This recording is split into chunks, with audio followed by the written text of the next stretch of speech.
In recent days, I have reviewed the testimony from the Justice Committee, including that given by Ms. Wilson-Raybould, Gerald Butts, the Clerk of the Privy Council, and the Deputy Minister of Justice and Deputy Attorney General, recalling various interactions.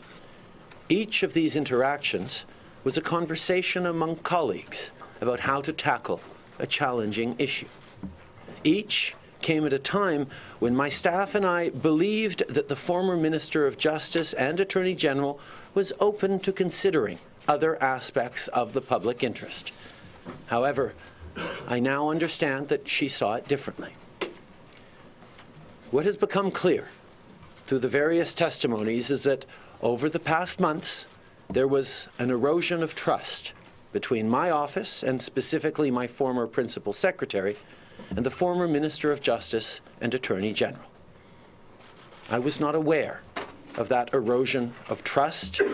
As Prime Minister and leader of the federal ministry, I should have been.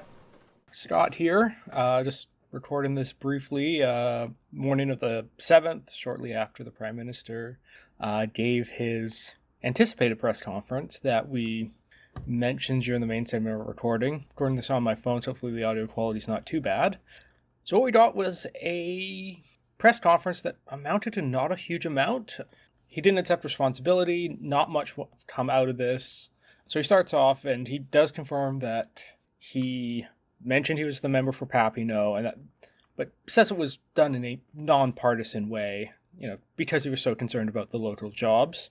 And get used to that, because jobs gets mentioned probably once every 10 seconds at a minimum during this press conference. He said that he believes that Jody Wilson-Raybould was open to reconsidering, and that was an erosion of trust happened between his office and the AG, and that he would expect that any staff or minister would come forward if there was an issue that he regrets that she did not. Now, problem with this, obviously, is that she's been very clear that she has said multiple times to multiple people within the PMO that no, it was unacceptable, it needed to stop. So those two statements don't really square, and I didn't find Justin Trudeau's answers particularly credible on that. And like I said, he just hits the jobs thing again and again, and that he felt it was appropriate to continue to discuss jobs, and that he believed Jody Wilson-Raybould was open to reconsidering, even though that hasn't been what we've heard from her on the matter. So yeah, main statement, not a huge amount of content was said, and he went off on this weird tangent for a while about talking about his father, which didn't go anywhere or add any light to the situation, so not sure what that was about. But the questions and answer portion with the media was where it got really interesting, or well, more interesting anyway than the bland statement that was kind of just a retread of what Jerry Butts had said, but in a almost less credible and more kind of Trudeau-esque way. For the questions, when he was asked about was it appropriate to talk about political considerations with the AG, he hit that favorite talking point of jobs. And he did that quite a few times in the end. These kind of two go-to responses were either jobs, jobs, jobs, or there was an erosion of trust and I'm sad about that. When he was asked about why she wasn't left in justice after she disagreed with the proposed move to Indigenous Affairs, he talked about why they decided to give her the job of Indigenous Affairs, which didn't answer the question. And then when the reporter followed up, he talked about how there was many lessons learned, but we never got a good answer on, okay, if Jody Wilson-Raybould doesn't want Indigenous Affairs, why can't we just keep her in justice? That hasn't been answered. That's a huge open question. And I think between Butts' testimony yesterday and this, it's pretty clear that the government doesn't have an actual decent answer on this, which certainly leads me to believe that it was related to the SNC decision. When asked if he thought the AG did her due diligence, he said he felt the minister was open because the Act says a decision could be made any time. So our office continued to have conversations with her, kind of completely ignoring the fact that she said no, and she said no fairly forcefully. So once again, we're kind of at this point where Trudeau's basically ignoring the core content of Jody Wilson-Raybould's testimony and statements on the matter, and trying to pretend as if it was a nowhere near as definitive, no, the decision's been made, then it hasn't.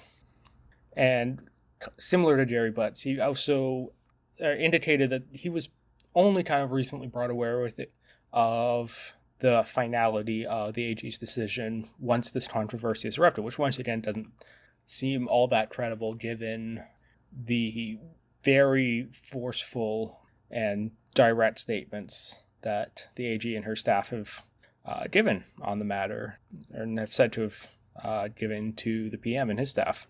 And interestingly, where he does contradict Jerry Butts is when he was asked about Jerry Butts' claim that, we absolutely had to move her because we couldn't set the precedent that a minister could refuse a cabinet shuffle. He flat out said, no, that wasn't what happened, and then went on some vague talk about jobs and how it's important to have good people and good ministries. But yeah, once again, we don't have a good answer on that. When asked what did he say and why didn't you understand the AG's position on this, of course, jobs was the first thing that he responded with. And then he said he heard she'd made a decision and that he had asked if she was open to revisit it. And he alleges that she had said yes, which kind of goes against some of the other stuff that's been said, both within his staff and elsewhere. So yeah, that isn't very clear and is contradictory. But when asked directly if he was going to apologize for anything related to this matter, he said no.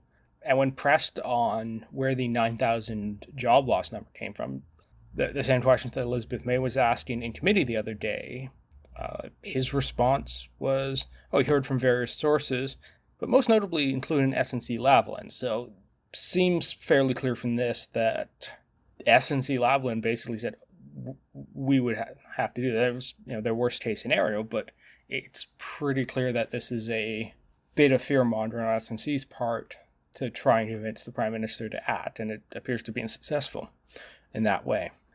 So, yeah, overall, not much came out of this. It was the same sorts of talking points we heard yesterday from Jerry Butts.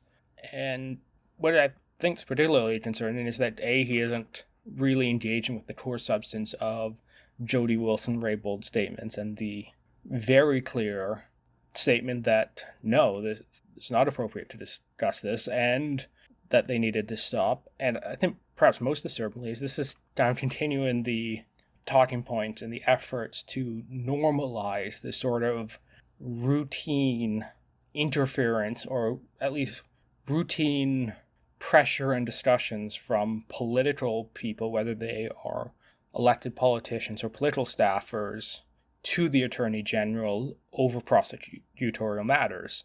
And that continued throughout this. I think that's very concerning. And I think part of the reason why we need a full inquiry, and there needs to be people held to account, is because that's a fairly dangerous precedent to set. And this one affair won't do it, but next time it'll kind of shift a little bit more, and there needs to be a fairly firm stop to this. And there needs to be people held to account. And so far, Justin Trudeau doesn't seem to be willing to hold anyone to account within his own office over this matter, and nor is he willing to hold himself to account over it.